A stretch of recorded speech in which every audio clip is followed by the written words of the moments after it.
हुकूमत पाकिस्तान ने रमज़ानुल मुबारक के लिए कोरोना SOPs की जो गाइडलाइंस हैं वो जारी कर दी गई हैं। गुज़िश्ता साल की तरह इस साल ज़ाब्ता अखलाक में चंद तब्दीलियाँ की गई हैं।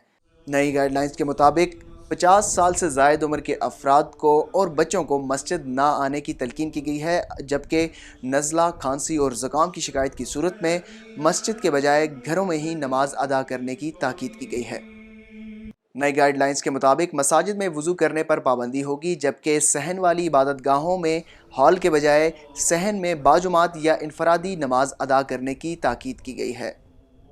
नमाजियों से कहा गया है कि वो घरों से जाए नमाज लाने को तरजीह दें, जबकि वज़ू भी घर से करके आएँ।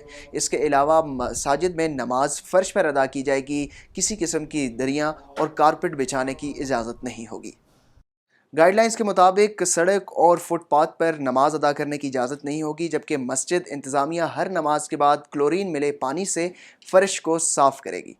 तमाम नमाजियों को हिदायत की गई है कि मास्क पहनकर मस्जिद आएँ और सफ़ बंदी के दौरान 6 फुट का समाजी फ़ासला ज़रूर रखें। इस हवाले से मस्जिद इंतज़ामिया को ये हिदायत की गई है कि आसानी के लिए 6 फुट के फ़ासलों की निशानदही ज़रूर की जाए।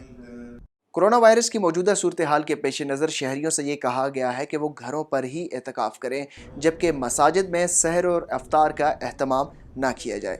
मज़ीद वीडियोज़ और अपडेट्स के लिए आप विज़िट कर सकते हैं हमारी वेबसाइट urdunews.com।